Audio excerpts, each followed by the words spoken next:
Hello everyone. Thanks for joining the QuarkXPress 9 e-seminar series. I'm Dan Logan, one of the product managers here at Quark.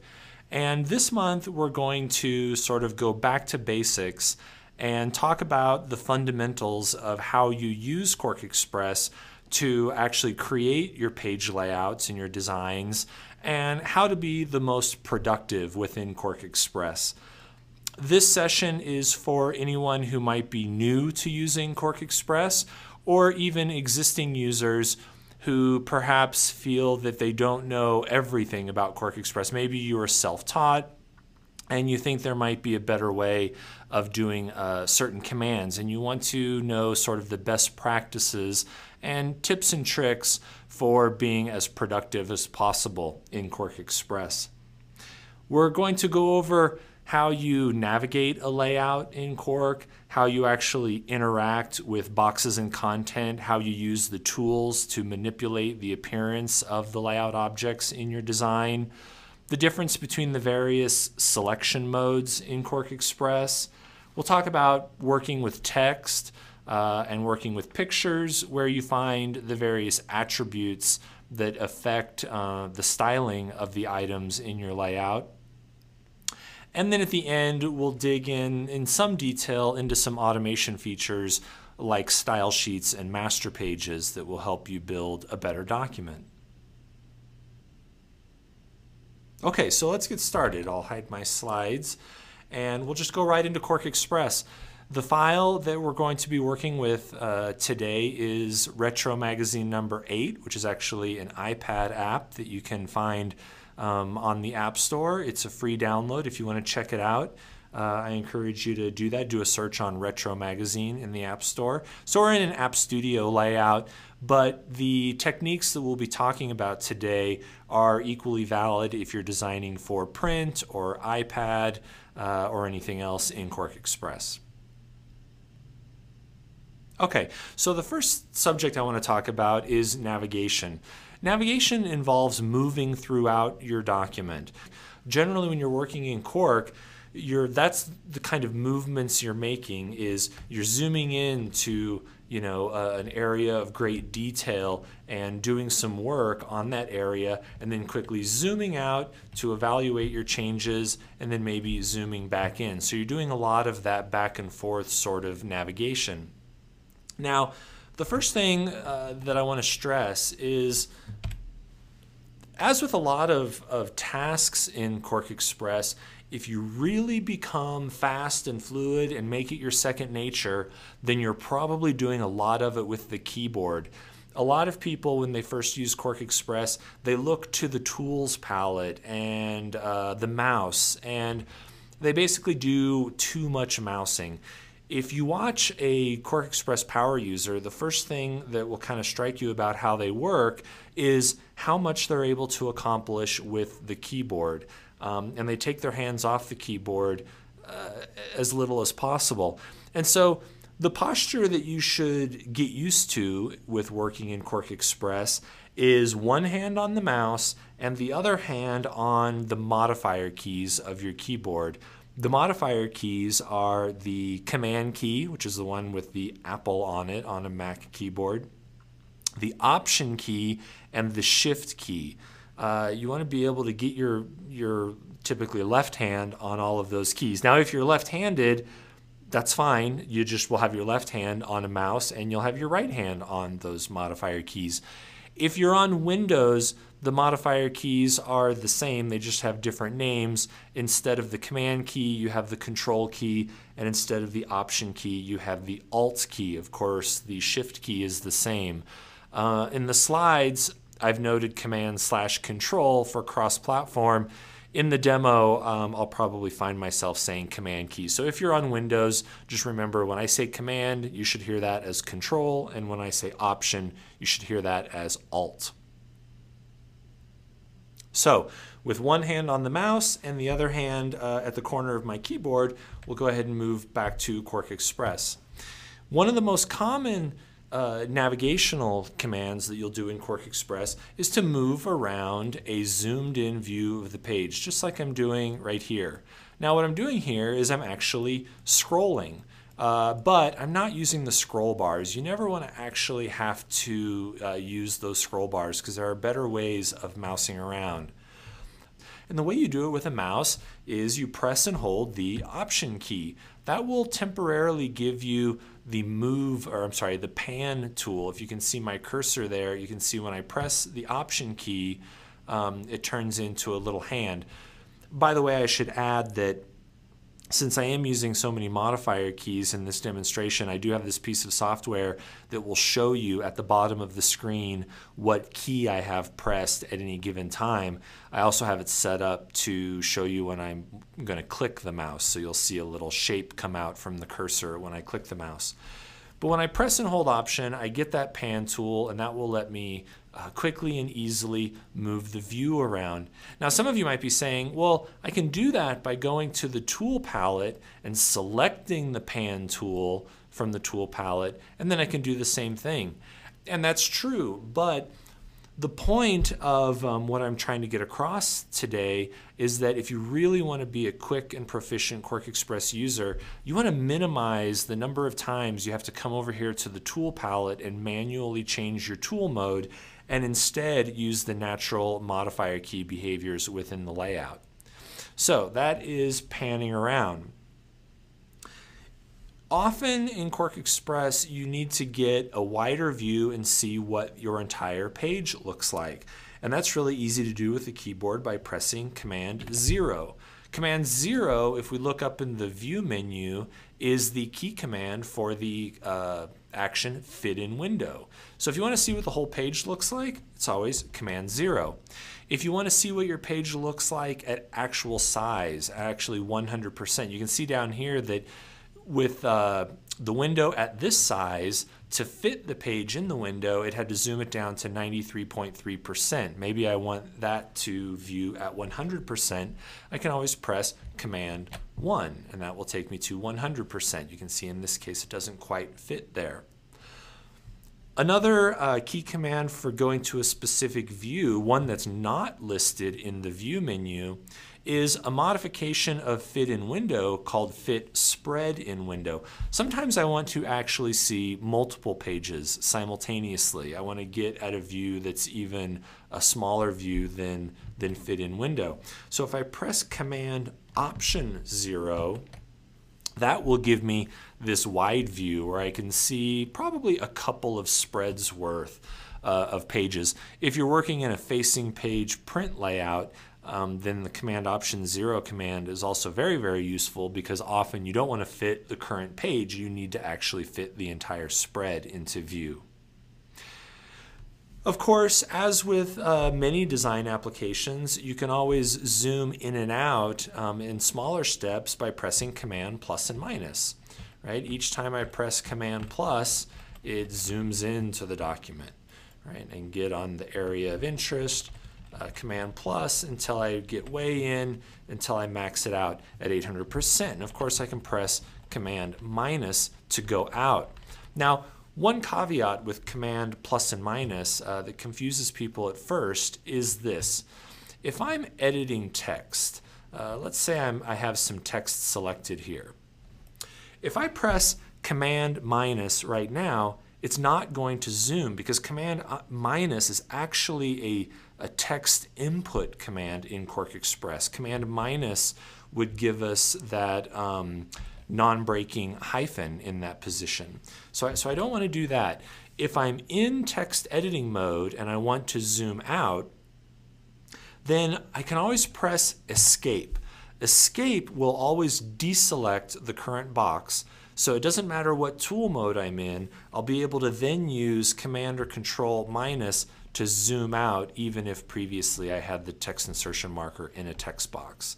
That issue is a little hard to explain, but hopefully you all understand that. Basically, the point is get used to using the Escape key to deselect boxes, and do that anytime you want to use a character key to do something other than entering text. Another key command that you should learn for navigating long documents is Command J.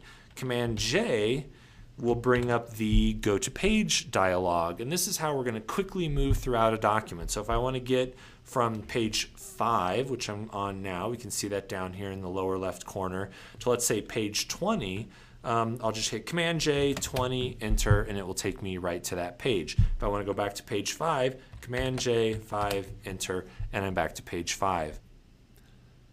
Now, the last thing you need to learn for navigating pages is another command for zooming. Now, like I said, you can zoom in and out with command plus and minus, but generally speaking, you're not going to use that method. You're going to actually use the zoom tool.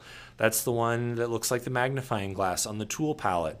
But we're never ever going to actually select that tool from the tool palette because we don't have to.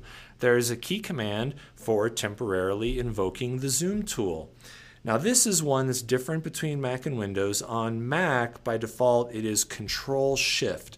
So anytime I press Control-Shift, it will change my cursor to the magnifying glass, and then I will zoom in to the area that I want to display by dragging a marquee selection around that area.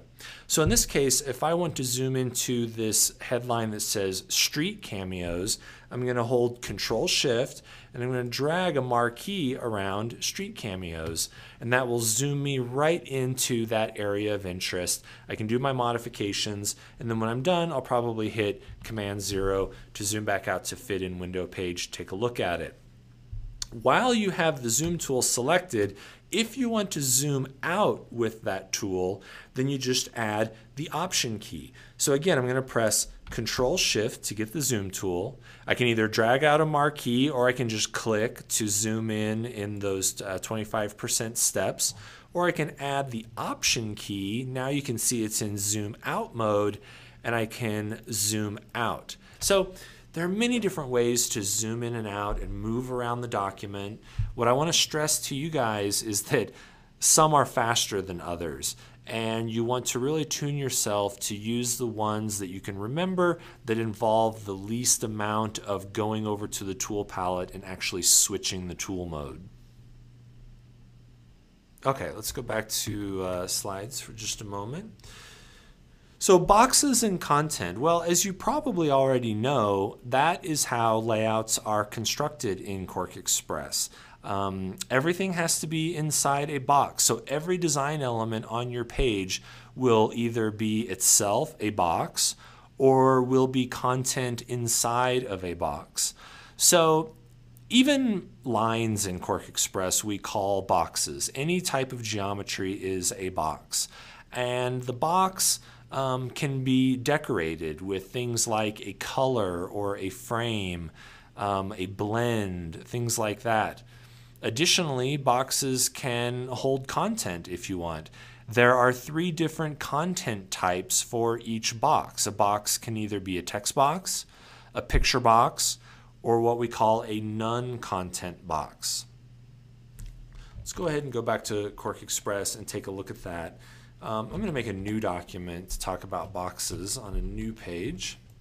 Okay, and you can see on the tool palette there are a number of different tools that create boxes. The one that's most commonly used is the good old rectangle tool. If I drag a box out with the rectangle tool, great, I have a box. I can give it a color. I can move it around the page. I can resize it. I can rotate it. I can do a bunch of stuff to this box. If we go back to our retro layout and we turn on guides, what we're going to see here is that this layout is constructed out of boxes.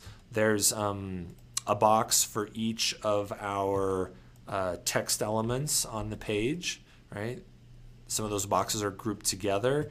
This cyan line here itself is a rectangular box with a rounded corner style with an 18 pixel corner radius. And then of course on the right hand side we have a picture box with some picture content in it. Now one thing you have to understand about QuarkXPress to work with boxes is that QuarkXPress really cares about how you select a box. There are 2 different selection modes in QuarkXPress, or in other words, the method by which you have a box selected. There's what we call item mode, and there's what we call content mode. Anytime you have a box selected with the item tool, this is the one at the top of the tools palette, right? This mover tool looking guy, that is the item tool. When we select a box with the item tool, let's say this box here that says street, we can modify the attributes of the box itself, right? So I can move the box around because origin is an attribute of the box. I can resize it. I can rotate it.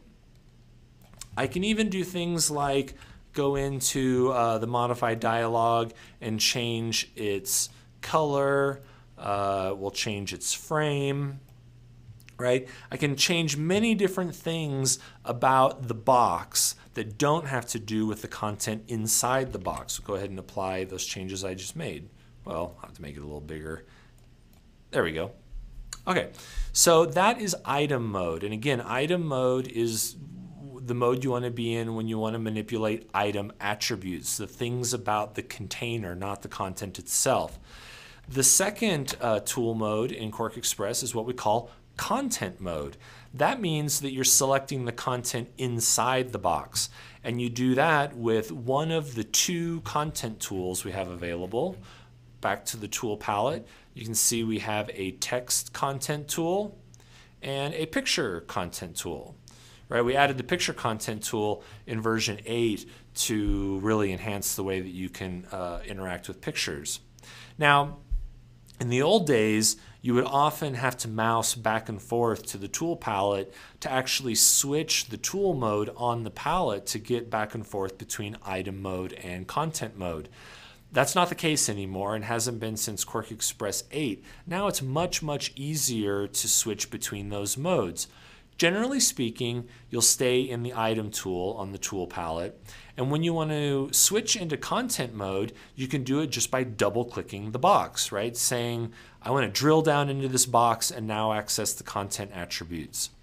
In content mode, I can select individual text characters, or in the case of a picture, I can manipulate the crop of that picture. When I select the content, now I can modify content attributes. So for example, the attributes that you find down here on the measurements palette are going to change. Let's look at it again. We'll select that box in item mode. On the measurement palette now, we only see item attributes. We don't see, for example, the font face or the font size or the text color, because none of that has to do with the box. That is all attributes of the content.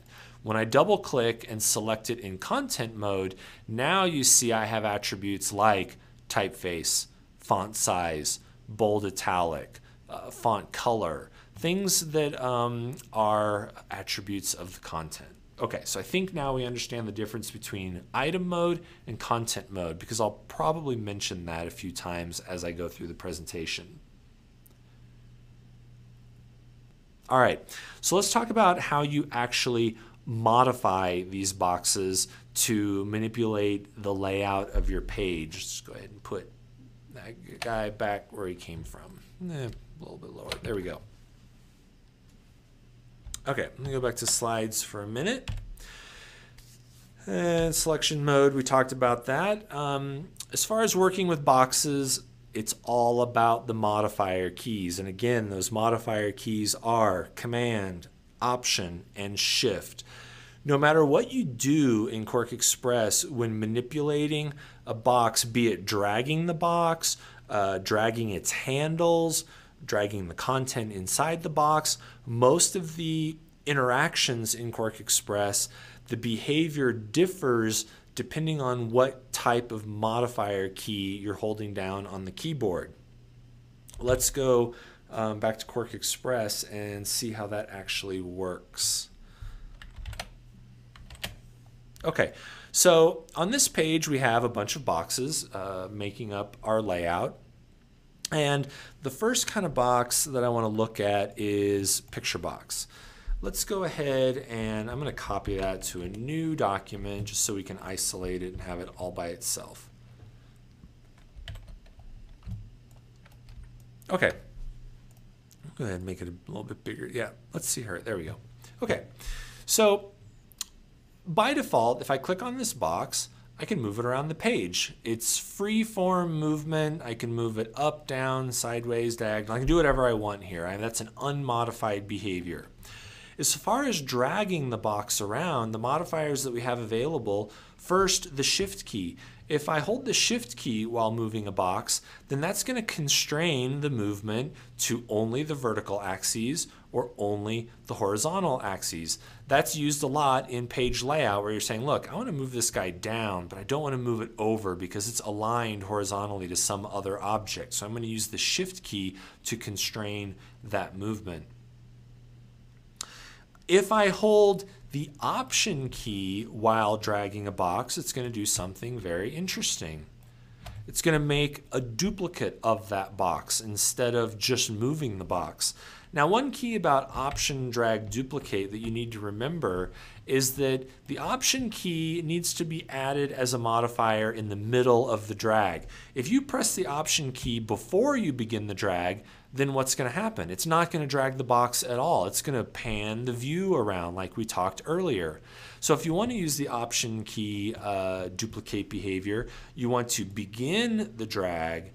Then, as soon as you hold the option key down, it's going to put the original box back at its original position and give you that little plus cursor indicating that you can now drop a copy of that box. When you use option drag duplicate, it stores the offset, the distance that you dragged out the copy in the step and repeat dialog. And if you want to make additional copies at that same offset, you just press Command D. You can see now I have another duplicate at the same size. So for example, if you ever want to quickly make sort of an imprecise grid in QuarkXPress, all you have to do is option drag that out. We'll duplicate that a few times. Now I'm going to shift select all of those boxes, option drag that out, duplicate, and you can just see I made a pretty big grid very quickly. So that's the option key modifier. Another thing that you can do with boxes, of course, is rotate them. By default, you get free form rotation. If you add the shift key to rotating an object, you will constrain that rotation to 45-degree increments. So if all you want to do is flip this over, press shift, and that way you'll be assured to apply a perfect, in this case, negative 180-degree rotation. If you did it without the shift key and if you just eyeballed it, then you might accidentally set it at 178.8 something, whatever. You don't want to do that. So shift key is a good modifier for constraining the axes or constraining a rotation. Now as far as resizing, let's take a look at that. I'm going to zoom in just a little bit. When I resize the box by dragging one of its handles, by default, freeform resizing, right? Nothing's happening to the content. I'm only modifying the size of the box. But this is where the modifier keys come into play. Often, I want to resize the box in a way where I constrain the aspect ratio of that box. I don't want to change from a horizontal rectangle to a vertical rectangle. So if you use the shift key modifier while resizing the box, then it will lock the aspect ratio of that box while you're resizing. Of course, option is another modifier. If I press option while resizing a box, I'm going to tell it that I want to resize the box relative to the center. Typically, you would use this in cases like if you have the box already center aligned to the page, and I want to change the box's width, but I want to keep it center aligned, then I'm going to use the option key to tell it to resize relative to center. So that leaves one modifier key, the command key. When resizing text or picture boxes, the command key tells it to go ahead and resize the contents in addition to resizing the box. Now, resizing the contents can be a little dangerous if you use it on its own because you can actually distort the contents. That's true for either text or pictures. You can see in this case, I changed the horizontal scaling independently of the vertical scaling. So I'm just going to undo that. And I'll do it again, but this time I'm going to add the Shift key. All of these keyboard modifiers can be used in conjunction with each other. So in this case, after I put my mouse button down, I'm going to press the Command key saying, yes, I want to modify the content scale at the same time, but I'm also going to add Shift to make sure that it maintains its aspect ratio. If I wanted to, I could also add Option. We do all three here. So now I'm saying scale the box relative to center, maintain its aspect ratio, and scale its contents at the same time. Let's take a look at all of that with a text box real quick. So we'll put text in there. And right, so here's normal resize. Now I'm going to add the Command key. Now I'm going to add the Shift key and Option. So you can see that once you know your way around these commands, it's a lot easier to manipulate the geometry that makes up your layout. Now another important thing I have to mention here is multiple selection. Often you'll want to move multiple boxes. So let me make another series of that picture box. And I may want to move or manipulate all of these at once. Fine, I just need to select them all at once. And there are a few different ways to do multiple selection. I could use the Shift key, which tells it to add or remove boxes from a selection. So I have Shift key held down. I'm going to click on all those boxes. If I want to remove one from the selection, I'll just click on it, and now it's no longer selected. Okay, but once I have all the boxes selected, I can move them around as a unit because they are all selected. If I do a rotation in this mode, it will rotate them as a group, not individually. And I can do something called grouping. Grouping is found under the item menu. I can come down to group. Now, when I select any of these boxes, it's going to go ahead and select all of them. And we know that this is selected in group mode because when I select it, it's showing us a little dashed line here connecting all of the boxes in that selection. If I don't like it, then I can go up to the item menu and say ungroup, and now those are individual boxes again. But sometimes you have a group, but you still want to move only one of the boxes inside the group. If I have the item tool and I go and try and drag one of those boxes, it's going to drag the whole group. We do have a command for getting around that though. If you want to move an individual box within a group, just press the Command key before you select that box, and now I can move just that box all by itself. You can see it's still in the group because there are its group, that dashed group line around the whole thing. Now if I don't hold Command down, I move the entire group. So when you have a group, with Command is an individual object, without Command is the entire group. One thing that we added to version 8 that I want to show, because this is very useful, in fact I'm going to go back to this document.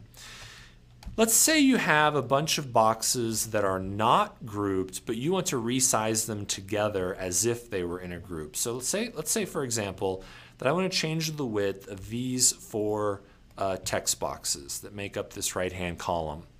If I select them all and then I go take one of their handles and widen that box, it's not going to resize all of them because it only resized the one in the selection of whose handle I manipulated. We have a new modifier key though. If you have a multiple selection and you want to affect a change on all of those boxes, you tell it that by pressing the Command key before you mouse down on the box's handle. So now if I press Command and I mouse down on this handle, then I start to resize. Now here's the key. Once I have the mouse button held down, then I have to decide whether or not I want to scale the contents. If I just mouse up with the Command key still held down, I just stretched out my text because the Command key is the modifier for scale contents along with the box. Let me just undo that.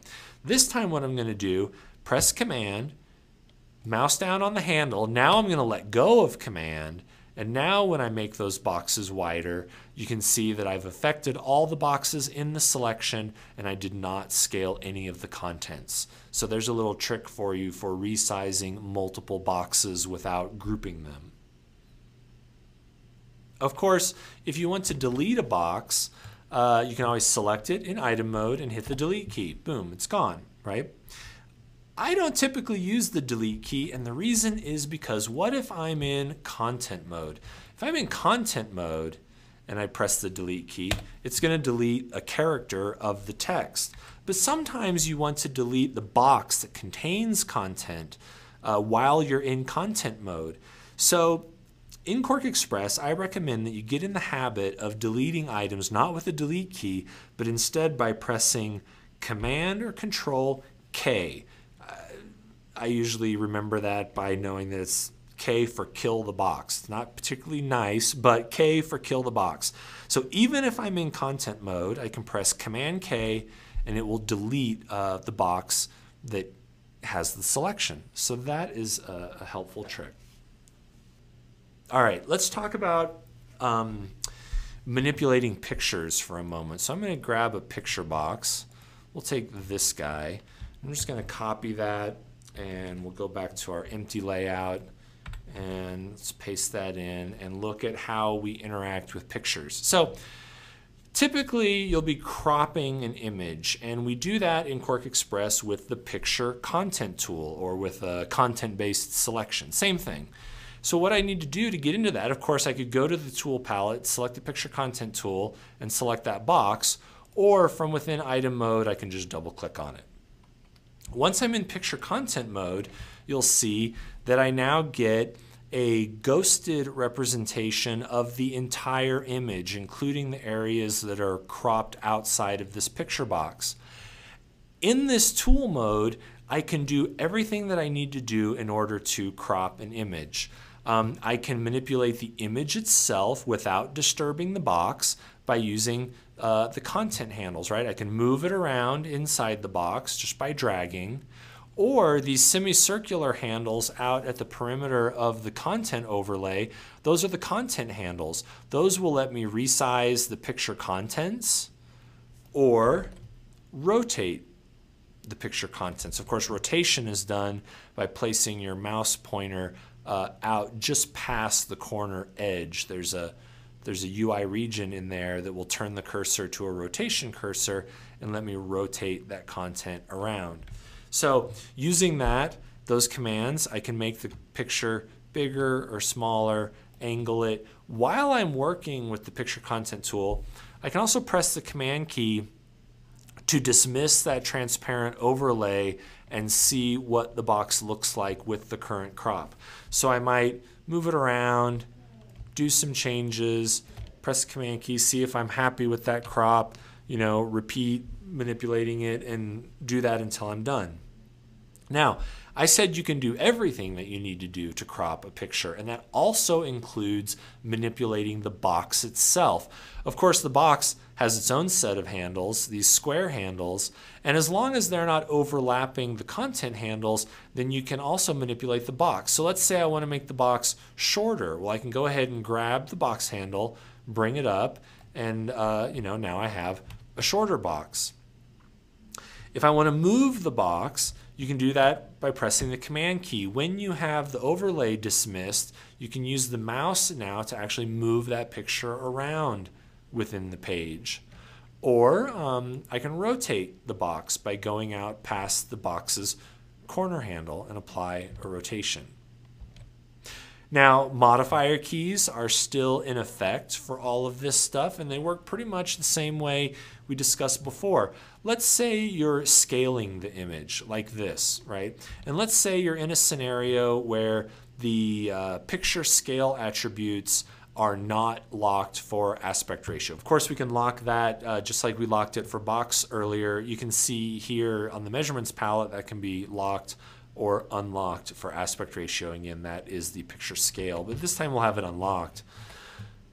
So if you just did a non-modified resize, you can disturb the aspect ratio. Of course, Shift will prevent you from doing that. If you hold the Shift key modifier down, now it will resize only using the current aspect ratio of that content. Option, well, you know what that does. Option will let me resize relative to the center, even if I'm using the content handles. Now, one situation that I need to explain a little bit in here is, let's say that my picture content and my box are the exact same size. I'm going to do that in this case by right-clicking and going to Fit Box to Picture. Okay. Well, now you can see that the semicircular content handle and the box handle are in the exact same position.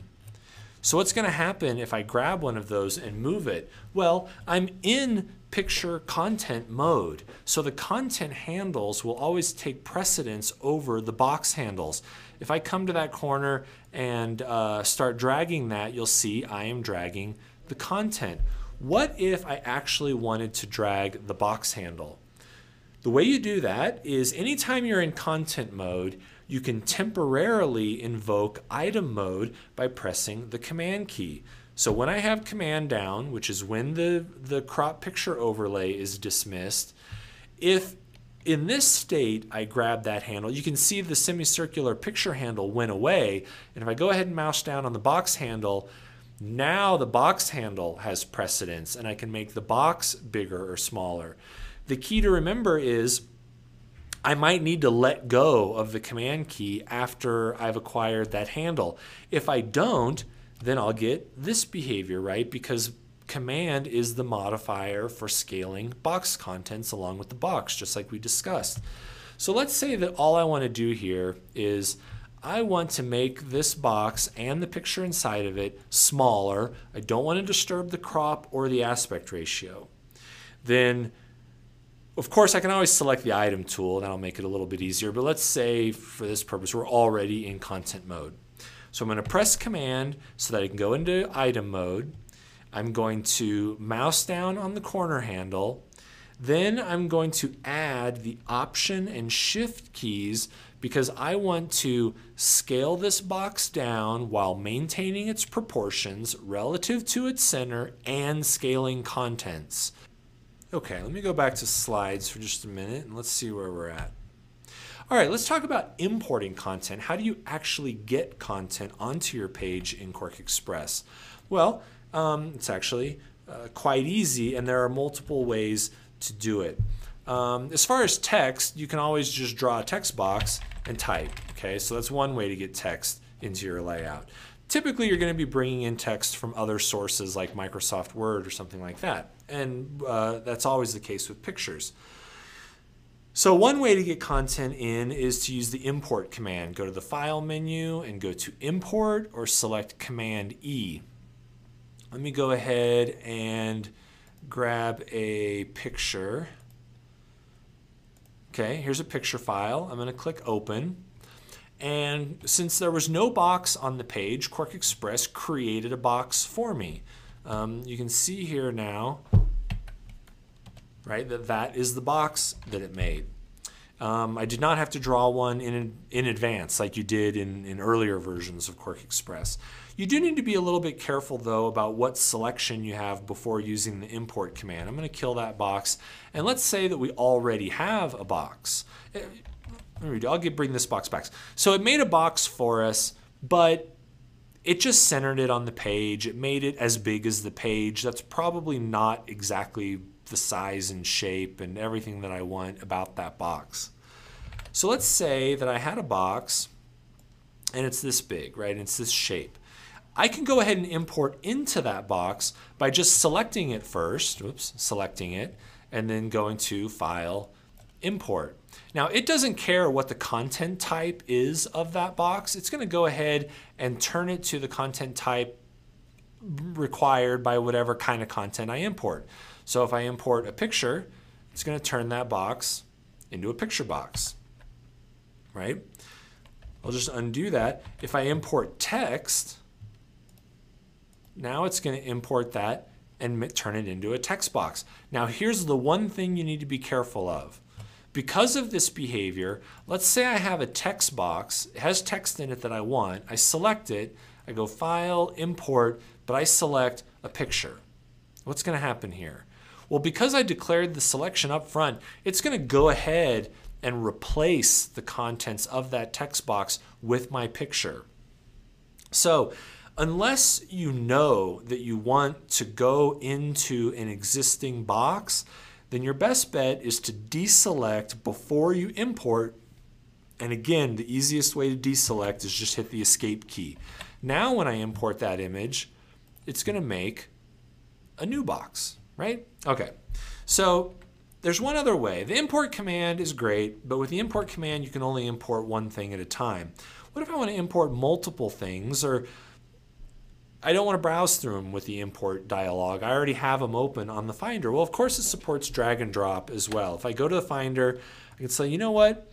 Give me all of these images. I'm just going to drag those onto the page. And QuarkXPress will take just a moment and it'll make boxes and import all of those pictures. But you can see their position is sort of haphazard. It doesn't really know where to place them in relation to each other. So that is one way to do it, and it'll create the box if you drop it on an empty area of the page. But let's say that you want to make a template though, where you drop them into specific boxes that are already specific sizes. Let's say I want those pictures to go into these boxes. That's fine. The only caveat is those boxes have to be of the correct content type. So I'm going to go back to the Finder. Here are my pictures. I'm going to say I want that picture in there. You can see that as I hover over these boxes, it boldens the stroke around the box that it's going to drop the picture into. So there's that one, here's this one, right, and that guy, okay? There are 3 dialogues in QuarkXPress that define most of the appearance of everything in your layout. I call them the big 3. And they include the modify dialog, the character attributes dialog, and the paragraph attributes dialog. And I'm going to talk about all of them. You need to know your way around these dialogs, or at least the palette equivalents of them, which I'll talk about at the end. All boxes, including lines, have a modify dialog. That is one of the most common ones that you'll use in QuarkXPress. So if I just make a box, by default, it doesn't look like anything. In fact, it's invisible. It has no color. It doesn't have anything. If I want to start seeing all the attributes that are available for this box, I can go to the Modify dialog. There are different ways to get there. I can go to the Item menu and select Modify. I can right-click and select Modify. I can press the Command key and double-click the box, or I can just press Command M. All these different ways will get me into this dialog called Modify. In here is where I can change all of those box attributes that we talked about. So everything that affects how the box appears, kind of regardless of its content, particularly in the case of text. In the case of picture content, yeah, we do manipulate picture content in the Modify dialog, but certainly not text, which I'll show later. But in this case, we can see things like it defines its position, right? Origin across and down means the position of its upper left corner. The size of the box, its width and height, angle skew, corner styles. I can apply any of the colors within QuarkXPress. I can go ahead and make a new one if I want, right? Give it a new color, shade, opacity. Things like the frame, right? How thick do I want the frame to be? The color and its style. Let's give that thing an all dots frame. Runaround is how other text boxes wrap around this object, if at all. And then drop shadow, I can go ahead and apply a drop shadow. Now you'll notice that nothing is happening here on the box while I'm making these changes. While you're in the Modify dialog, any changes you make, you will want to click the Apply button to get those changes to apply to that box before committing that dialog with the OK button. Now, some attributes that you might work with a lot, there are key commands for getting straight into those fields in the Modify dialog, and you can actually manipulate the values and apply them and preview them without using the mouse. A good example of this is frame. If I select a box and I go to the Item menu, you can see that we have a menu command right here called frame, and it says Command B. People never pick that from the top level menu. I'll show a better way of doing it. You select the box, you press Command B, that'll take you into the frame tab, and you'll notice that it highlights the width field in there. Generally, that's what you're going to be manipulating, is the width field, because we're doing layout, and that's the one where you have to iterate and use different values until you come up with something that you like. What you can do is, as soon as you get focus in here, you put another value in, let's say 6, right? And then I want to apply, so I'm going to press Command A. Command A is the key command for apply. So I just applied 6, well I don't like that, let's try 12, Command A, apply. I can repeat this process until I find a value that I'm happy with, at which point I press Enter, which will give me OK. So I can go into that dialog, I can test out a bunch of different values. I can go into that dialog, here we go, test out a bunch of different values until I find one that I'm happy with and hit OK. And I can do all of that very quickly just with the keyboard. So that's the modify dialog. The other two that are in the big three, like I said, are the character and paragraph attributes dialogs. So let's go ahead and look at a text box. I'm going to go back to our sample file. Character and paragraph attributes dialogs are available, of course, when you have text selected in content mode. You'll find them under the Style menu. You can see Style Formats will take you into the Paragraph Formats dialog, or, I don't know, where's the other one? Right here, Character. But you can see that they both have key commands, so I encourage you to learn those key commands. You'll be using them a lot. Character attributes are all of the attributes that you can apply to an individual character. So things you can apply to an individual character include like typeface, size, color, things like that. The key command for the character attributes dialog is Command-Shift-D. So I'm going to select my character. It might even be a whole paragraph, but I'm going to affect character attributes. And in here, I can, say, oh, I want to change that to a different typeface. We'll do something pretty like stencil. We'll go ahead and change its color and its size. Okay.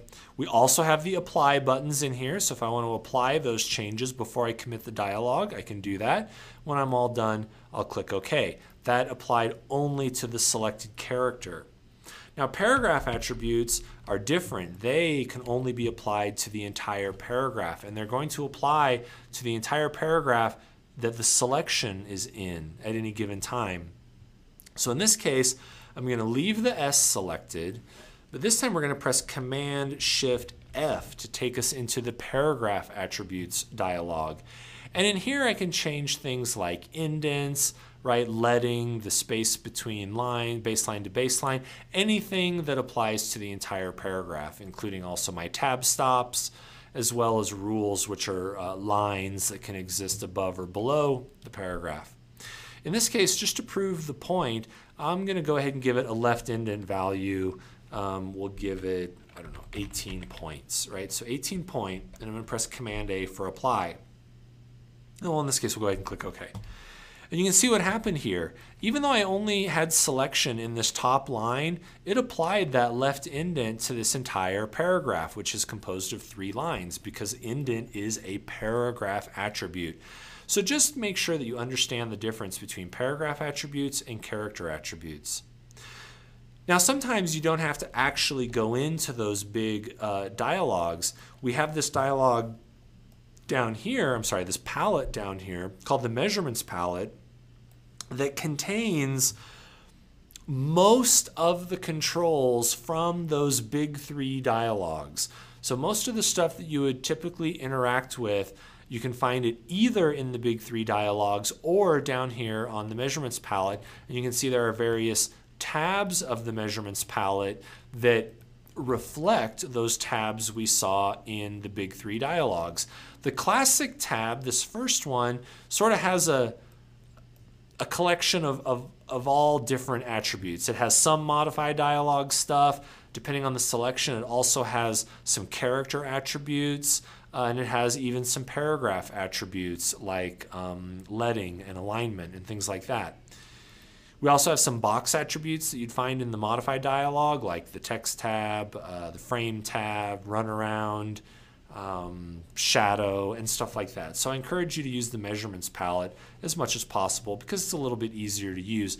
But you're not going to find everything on the measurements palette. If you want to see all of the attributes that you can apply to your content, you're going to need to go into one of those big three dialogues. Like you can see, for example, a lot of open type features. You're going to want to have a big fat modal dialog to be able to see all of that.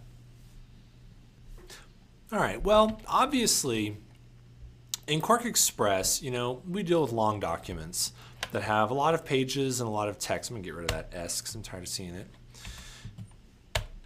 And if we locally edited every piece of text, like for example, if I wanted to apply some formatting to this piece of text, and let's say I gave it a different color, if I had to do that by selecting that range of text, going to each instance of that style of formatting, I'd never get any work done. It would take me years to ever manipulate a document.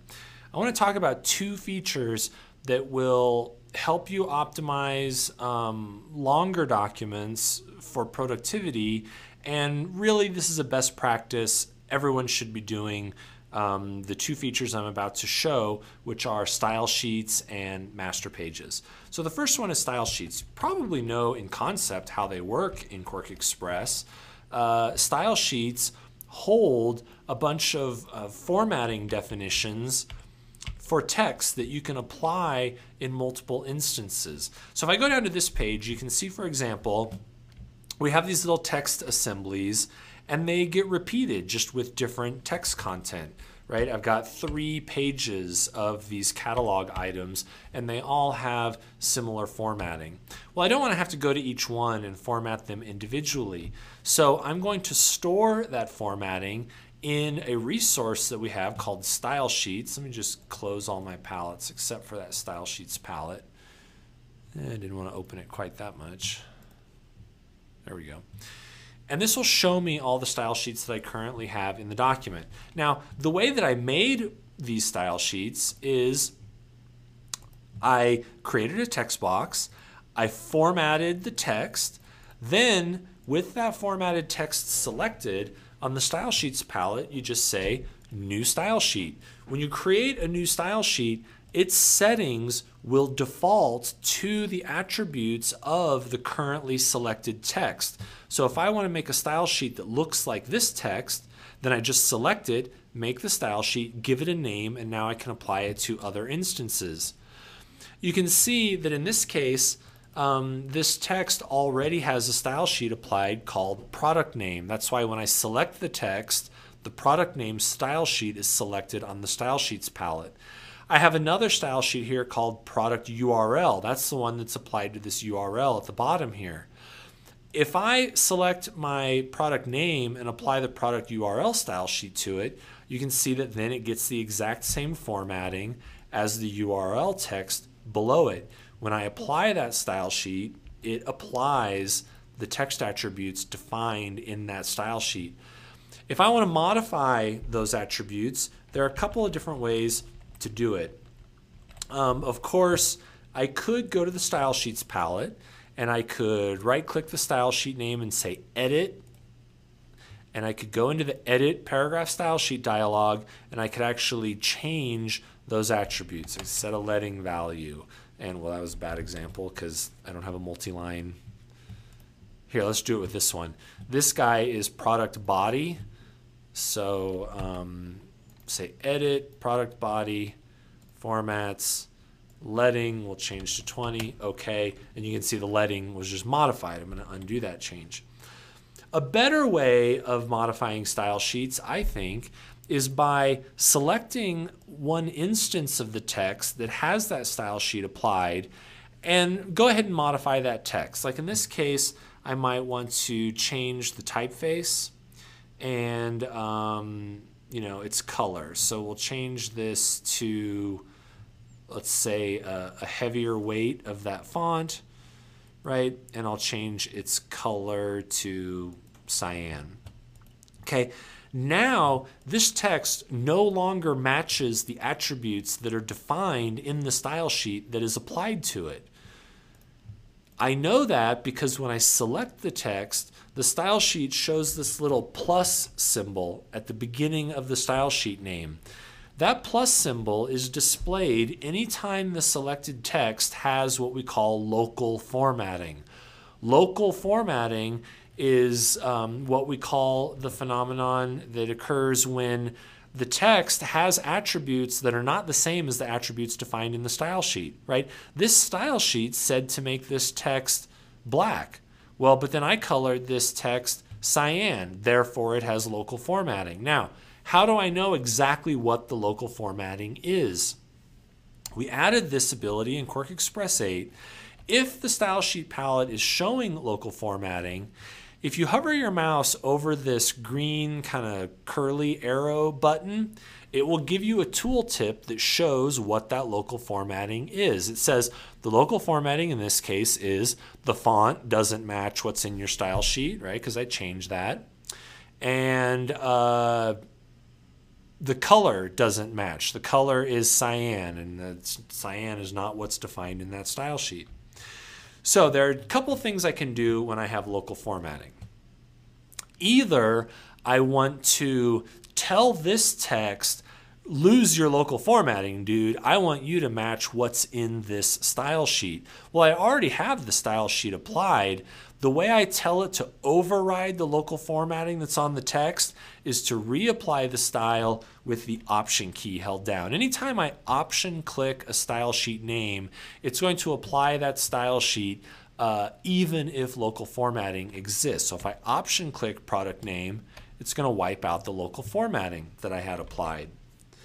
Now let's say, and one thing you should know about style sheets is generally speaking, it tries to maintain local formatting because maybe you need that local formatting to remain. Maybe it's just that one word is italic or something, and that's the only reason you have local formatting. If I go from one style sheet to another, let's say I change this text from product name to product URL, what's going to happen?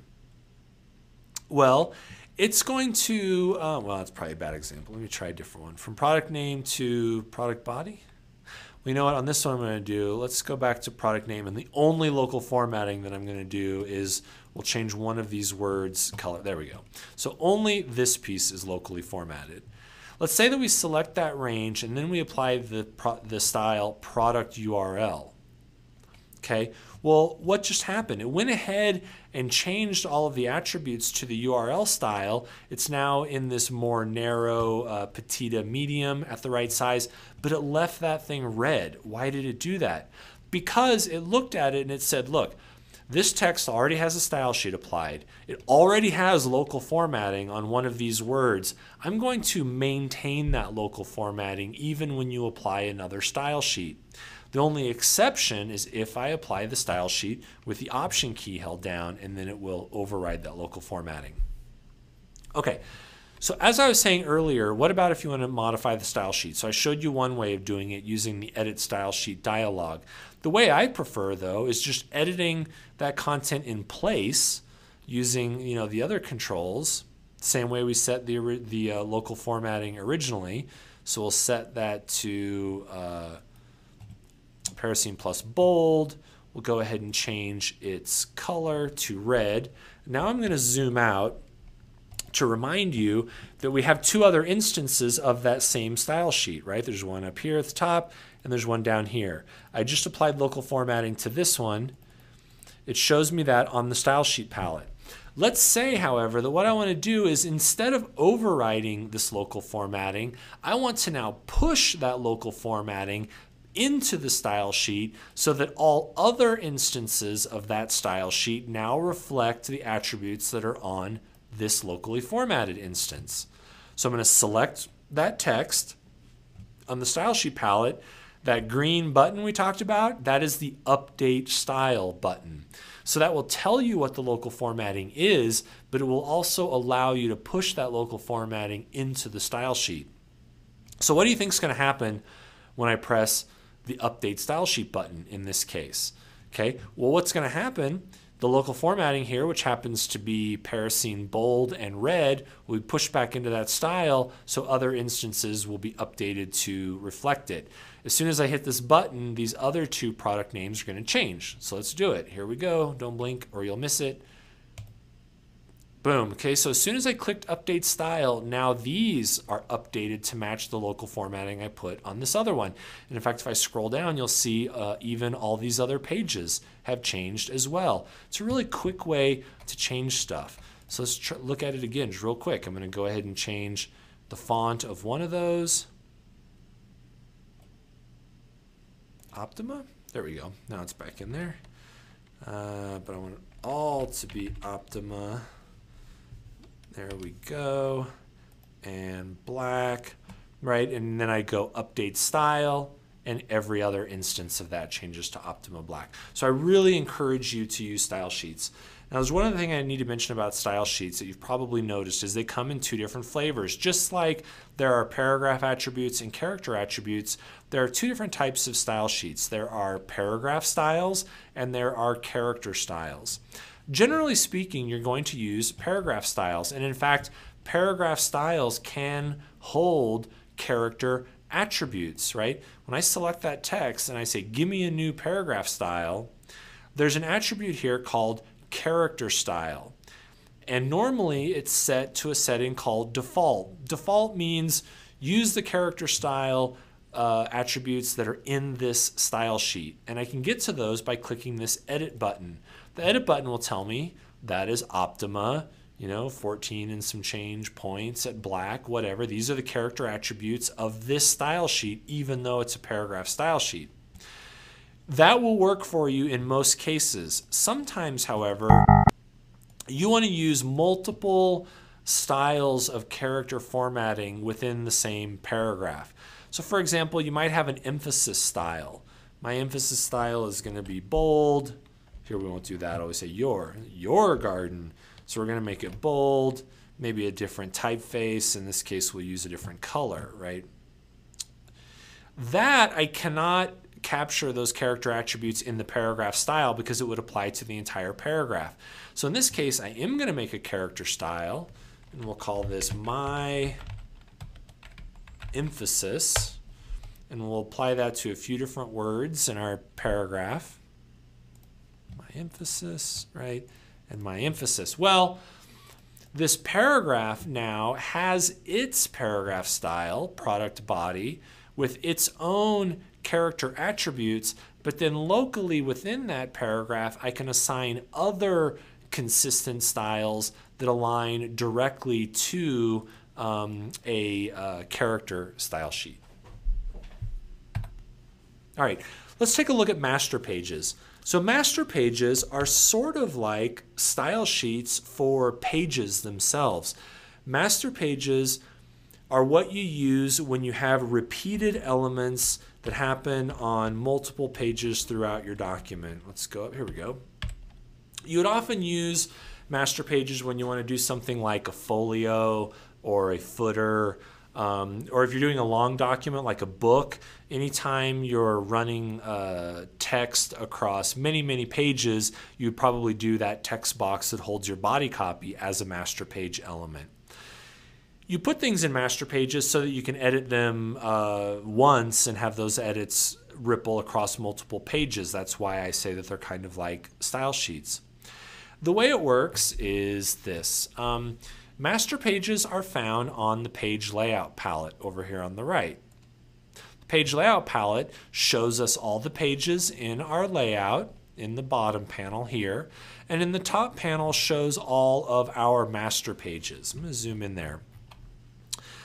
Each master page has a name and a letter prefix. The letter prefix is used so that we can identify which master page each of our layout pages uses. So here we can see that pages 1, 2, and 3 use the A master.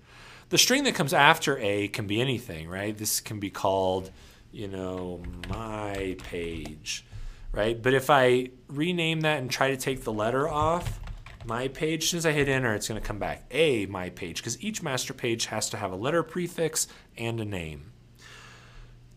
To apply a master page to a layout page, you're just going to take that master page and drop it onto the layout page. All of the items on that master page will then be placed onto the layout page. So let me zoom back out.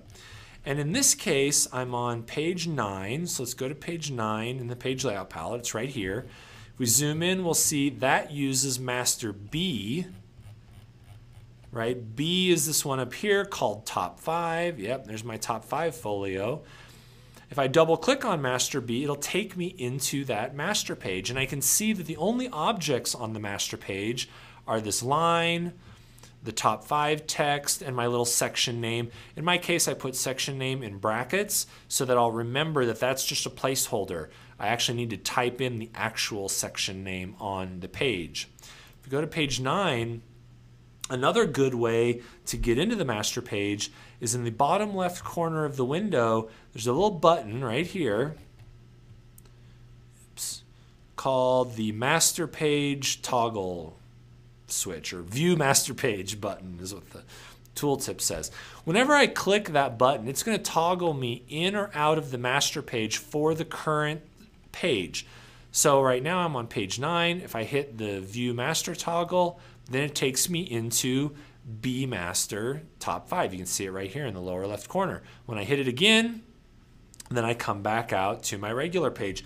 So let's say I want to change something, right? Maybe I'm zoomed in to this corner. It's like the top 5. I actually want that to say top 6. But I know that this is a master page element. I don't necessarily want to modify it here on the layout page. So I'm going to press view master toggle. Now I'm on the master page. Change that to a 6, right? And then hit the button again, and now I'm back to my layout page, but I've changed that to top 6 so that if I zoom down, I can see that this one says top 6. Now this one here still says top 5. So why did that not change to top 6? And the answer is because items on layout pages, boxes in other words, that are inherited from the master page have links to the master page item. The first link just tells the box that it came from a master page. That's how QuarkXPress knows, for example, if you delete the master page item, then the layout page item will also be deleted because it knows that it came from a master page. The second link is what we call an item link. In fact, I'm going to make a new document to show you some of this stuff a little more clearly. We'll go into the master page. There's a master in this case. And we're going to make a box. We'll give it a color. And we'll put some text in it. Make it bigger. We'll make that text yellow. Okay, so now when I go to my layout page, there's our box. So the second link is what we call the content link. It basically can know when you have modified this box locally on your layout page. I'm going to go back into the master again. Let's make a copy of this guy. Okay, so now we have 2 of them. Now we go back to our layout page. In one of these, I'm going to modify that text to say something else. Okay, so here's our master and here's our layout page. If now I go into the master and I change both of these to say Quark, I go to the layout page, only the top one changed. The one that I modified didn't change. Well, it's that same issue of local formatting, and it goes to the links that I'm talking about. The content link in this bottom box was broken as soon as I changed it to say else. It then said, oh, you locally modified this box on the layout page. If you now make a change on the master, I am no longer going to update that content on the layout page because you have broken the content link between the master page item and the layout page item. The third link is the item link that deals with sort of the appearance of the box, sort of the box properties of the item. Let's go ahead and change them all so that they all say Quark. Okay, so now we have our content link back. Let's say I go to my layout page and I resize one of these boxes. okay, and I'm going to move it down. Then I go to the master page and we'll change some item attribute, like we'll go ahead and give this guy's 4-point frames, okay? Now when I go back to the layout page, you can see it only applied that frame to the one that I did not locally modify. This one down here at the bottom, it lost its item link to the master page when I moved it, so it's not going to update itself. I hope that makes sense, because it will make working with master pages so much, make so much more sense when you're doing it yourself. Okay, let's go back to slides. I think I covered most of this stuff. Text formatting, we talked about paragraph attributes and character attributes and how to use style sheets. All right, that's basically all I could cover in an hour. Really, this type of training session could go on all day. I was given an hour. So you probably have more questions. Here are some resources for you. Of course, you can always go to our website, www.quark.com. If you go to the QuarkXPress section and then to the training page, you'll see a bunch of resources there, other videos that myself and my colleagues have done in the past. How to use QuarkEd, which is some formal training that we have available for you guys. Of course, always look in the QuarkXPress user guide. That is our manual for QuarkXPress. I always encourage you also to go up to the forums. That's user-to-user support. So if you go to forums.quark.com, you can usually post a question there, and one of the other users will respond. There are some guys up there who know almost as much about QuarkXPress as I do. Not quite, almost. Or feel free, if you get stuck, email me directly, dlogan@quark.com. I'll see if I can help you out. If you're interested in specifically digital publishing, like the App Studio for doing iPad apps, or EPUB, or really even if you just want to see news about QuarkXPress, I encourage you to follow me on Twitter. I've been tweeting lately stuff about Quark in general and digital publishing. Follow me on Twitter at Dan Logan. So hopefully you can do that, and maybe we can have a little bit of dialogue. Good luck working with QuarkXPress. Be patient. You can make it do just about anything that you want it to do. It's a lot of fun, and I hope you guys find it to be as much fun as I do. Thanks for watching, and we'll see you later.